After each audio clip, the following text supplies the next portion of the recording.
Hey, it's Ty. It's time to start making some changes around here. I've been a disembodied voice for too long, and I figured I'd give that voice a home. So, there we go. Now, where were we? Oh, okay. RPGs. A dominant genre in the gaming sphere. If you play video games, you've played one at some point. Whether you caught your first Pokemon, patrolled the tattered lands of the Mojave, enjoyed the city nightlife, or slayed God, check that off my bucket list. An RPG is also one of the most broad genres of gaming due to how the formula has been shaped over time. But before we ran, we crawled. Before we hit the high-octane, fast-paced battles of Final Fantasy VII, we had the slower, more methodical approach with Final Fantasy VI. Wait a second! Square Enix is a company that is synonymous with the RPG genre and has created titles spanning as far back as 1986, with an innumerable amount of franchises under its belt. The Final Fantasy IP alone has more than 5 times as many entries as Call of Duty games. But why do I bring them up? Well, I recently played, screamed at, and finished one of what many to consider to be not only one of Square Enix's best JRPGs ever, but one of the best JRPGs of all time. And I felt now was a better time than ever to truly appreciate the story of Chrono Trigger. You ever really think about just how small and venal our ideas can be in the beginning? We all have our moments of doubt, feeling as if this idea could never truly go anywhere. These delusions of grandeur that perpetuate in our minds till we act on it and make it real. Nintendo was founded in 1889 by some guy who thought he could sell Japanese playing cards, and now it's one of the most prolific video game companies in the world. The same goes for these guys way back in 1992, Akira Toriyama, Yuji Horii, and Hironobu Sakaguchi. If you haven't been living under a rock for the past 40 years, you've probably at least heard of Akira Toriyama, who dabbled in game design and concept art for other games like Dragon Quest. Oh yeah, he also made this guy. It's me, Goku! But no one cares about that. As for the other two, they aren't anyone to scoff at either. Yuji Horii is known for being the creator of Dragon Quest, and Sakaguchi is responsible for the now 16-game-deep franchise Final Fantasy. Together they made the Dream Team. No, not Dream Team, the Dream Team, along with Kazuhiko Aoki and Nobuo Uematsu. The game released on March 11, 1995 in Japan, and August 22, 1995 in North America, and sold more than 2 million copies worldwide. And that's not taking into account the numerous re-releases and ports that followed years later, i.e. Steam, DS, iPhone, Android, and PlayStation. Nearly 30 years later, I decided to give it a try. Why, you may ask? Well, it actually came to me in a cosmic message from the gods themselves. What the hell?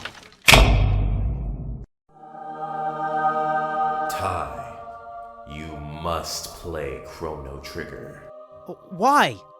The fate of the world is at stake.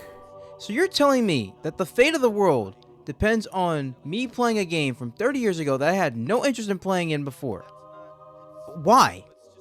I don't know.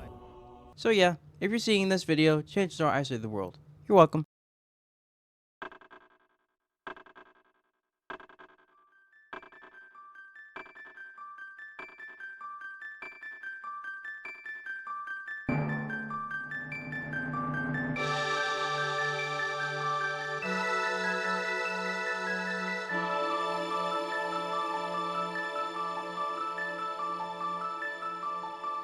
For a lot of people, first impressions are everything, and I can safely say I'm very stunned by the game's presentation, even by today's standards. The SNES era of gaming has some of the most timeless visuals for its respective console, and it's only furthered by the fact that pixel art is still such a profound and refined art style in more recent games such as Shovel Knight, Celeste, or even Octopath Traveler.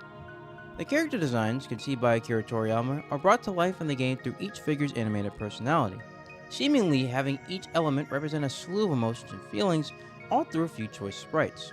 Speaking of characters, you play as Chrono, and accrue a wide variety of party members from your standard healer to technician to an anthropomorphic frog knight to name a few, and it gets crazier from there. No way! They put Michael Jackson in here?! But of course those aren't the only people you meet in Chrono and his time-traveling pals. Nearly every world you visit is fleshed out in such a believable manner, with their own cultures, people, and places that no visit feels the same. It's as if you were with Chrono as you got to know his world from the past, to the present, to the near future. I streamed this game with my friend Big Stupid Moron, and we did debatably good voices for nearly every character we came across to give it that added flair for dramatics. Did that not capture my voice? Nope. What do you want? What name? Safe to say, it was a good choice. Now, characters are great, but they need a good framing device behind them to really sell that believability, right? The story, at first, isn't anything to really marvel at. Your typical silent protagonist, Chrono, is tasked with saving a damsel in distress named Marl, as she was transported to another world with the help of your egg-headed friend Luca and your later introduced frog companion. Together, the three of you save Marl and manage to make it back in time for supper, and all is well in the world. So, we make it back home after valiantly rescuing our maid of honor, and what do we get? The death penalty! Wait, what? Remember what I said about this game having attention to detail? Well, earlier in the game, you come to a fair where you can interact with different people and things in the environment, and to make a long story short, your actions have consequences. It's a nice touch that comes back around to flesh out even the most minor of characters. So, we get imprisoned, break out, and our trio makes a grand escape back to the portal to avoid Kronos' untimely fate. Now, if I were to sit here and explain the entire story, it'd be like getting a refresher from a dementia patient on how many fingers I'm holding out. You have fingers? The biggest thing to remember is the climax, where we get to the future. And this is where the story truly gets interesting. Is that Godzilla? Godzilla. This is Lavos, the end of the world as Chrono and them knew it. Is this the plot? We gotta save our future? It's now up to Uno and his merry band of misfits to defeat Lavos and save their future. Now for the real meat and potatoes of this game. The aspect of the game that you all have been dying for me to talk about. How the game games. Who wrote this? Okay, we're talking about the gameplay. It's no secret that a video game has to have some semblance of interactivity, but for RPGs, at least in my short knowledge of the genre, that level can be almost to a tedious degree. Having to talk to every person to potentially progress the story, and search every nook and cranny to find the secret gun that kills people can be rewarding, but I feel for most it can also seem time consuming and eventually boring. Thankfully, it never felt like I hit a wall for most of the game compared to other RPGs.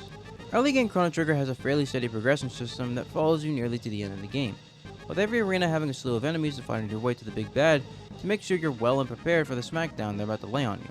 Not only that, but the enemy variety is largely differentiated, not just in the way they attack you, but in the way you attack them.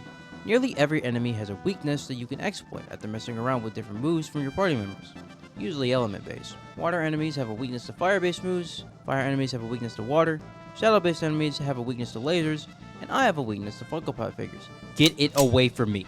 Speaking of elements, each of your party members have access to a variety of moves that take on a specific type, but you're allowed to have 3 at your immediate disposal, so it's advised to have your options open and varied for any situation. But the best parts for sure had to be the boss fights. The difficulty curve is important to making a game challenging but not infuriating, welcoming but not hand-holding.